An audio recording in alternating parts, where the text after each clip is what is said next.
Yo soy una persona interesada en la transdisciplinariedad. Pocas cosas no me interesan.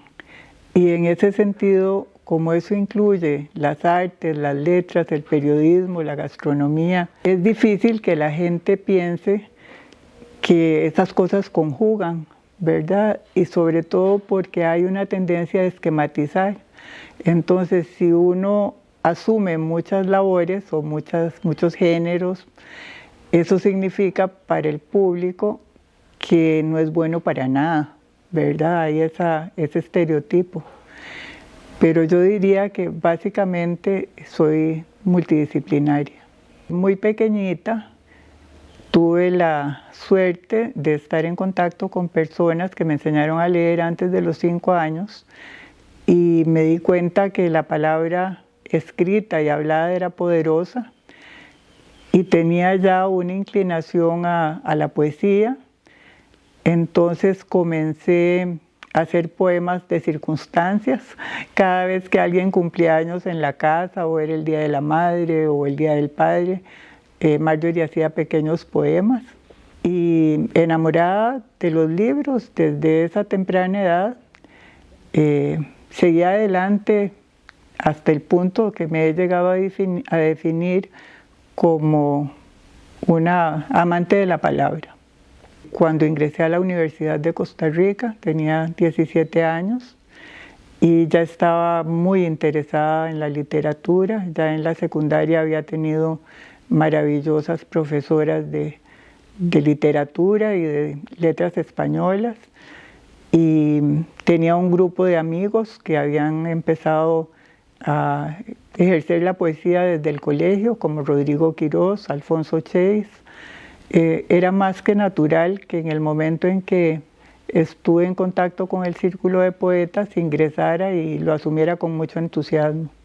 Pensando en cuál de todos los géneros que he trabajado, poesía, novela, ensayo, biografía y periodismo, si tuviera que escoger en alguno de esos, no escogería ninguno, porque realmente yo soy todas esas cosas.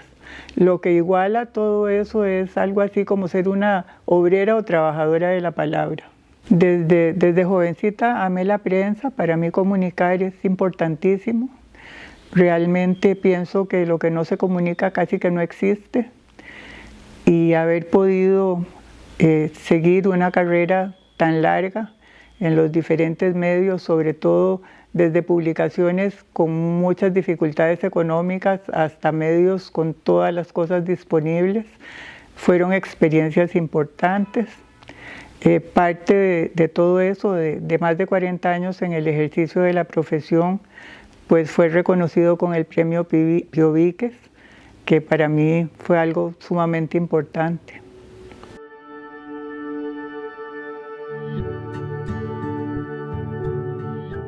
El interés por la cocina costarricense tal vez se originó, viéndolo desde ahora, en la influencia muy fuerte de poderosas mujeres de la familia, tanto desde el lado materno, que eran señoras de finca, de campo, y era toda una cocina particular, ¿verdad? La cocina campesina de la zona de Atenas, y también más citadina y capitalina, las tías abuelas de mi padre, que eran maravillosas cocineras, que lo que hacían era replicar las recetas que venían desde los tiempos de la colonia y la república.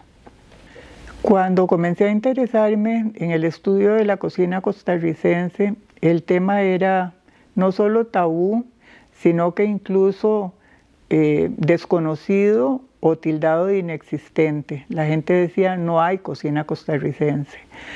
Y yo estaba empeñada en demostrar que sí la había.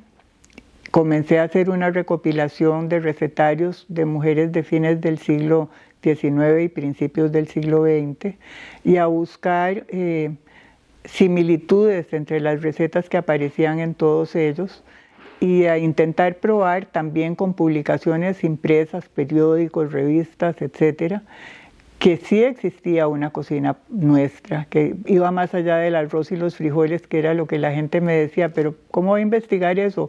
Nada más diga que se usa arroz y frijoles en distintas proporciones.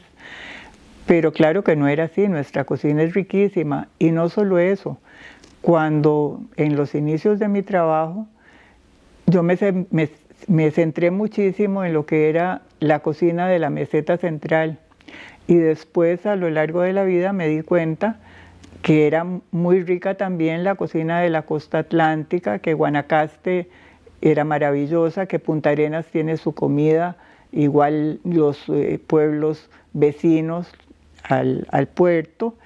Y así se fue configurando como ese mapa de una cocina múltiple, una cocina variada y con personalidades diferentes. Que eso era impensable, porque si ni siquiera creíamos que había cocina costarricense, mucho menos cocinas regionales. Hay una imbricación muy grande entre la identidad y lo que comemos. Eso nos conforma y al mismo tiempo lo que comemos alimenta nuestra identidad, es como de doble vía. Y sí es verdad que no es lo mismo una cultura basada como la nuestra, en la mezcla de arroz, de frijoles, de una porción de proteína, a otras culturas en las que básicamente se come, por ejemplo, vegetales cocidos en agua. Hay una diferenciación que va más allá del gusto y que incluso nos conforma físicamente, biológicamente. Conocer, conservar, mantener, no es lo mismo que petrificar. La cocina es tan cambiante como es cambiante el ser humano. No soy alérgica a las influencias extranjeras en materia de cocina. Sí me molesta el abandono por moda o el abandono por desconocimiento de una cocina saludable como es la cocina nuestra, pero no estoy con una condena en mis manos a todo aquel que come comida de otros lugares, todo lo contrario. Me parece que el estar abierto a otras cocinas lo hace a uno también estar abierto a otras identidades nacionales, a otras formas de ser, a otras formas de pensar. Y pienso que se ha quedado en el camino tal vez algunas recetas antiguas que ya no se replican, que ya no se conocen, y siempre estoy con esa obsesión de tratar de revitalizarlas. Pero también pienso que ha permanecido el núcleo principal de nuestra cocina y que a eso se ha venido a sumar la presencia de otras cocinas variadísimas que no hacen daño para nada, que al contrario aumentan la cultura de la gente, etc. Y ahora también es muy importante que se ha puesto en el candelero la existencia de las cocinas de los pueblos originarios. Yo traté el tema con respecto a los de la zona de Limón en mi libro sobre la cocina limonense y a la generalidad, digamos, de los pueblos originales en Al Calor del Fogón.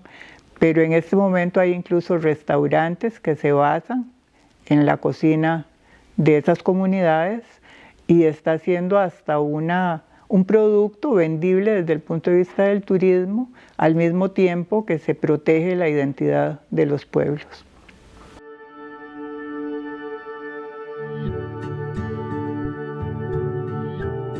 Yo recibo el premio Magón con una gran alegría. No voy a negar que me tiene muy feliz que me lo hayan otorgado. Pienso que no es haber llegado, como alguna gente lo interpreta, que se llega como a un punto alto del desarrollo de la trayectoria y entonces ya me puedo sentar a tejer o a hacer manualidades. Pienso que es un acicate para tratar de lograr que en lo que me resta de vida puedan salir los libros que tengo ya pensados y puestos en agenda. Es definitivamente un impulso muy grande de autoestima y esa autoestima me hace pensar que sí lo puedo lograr.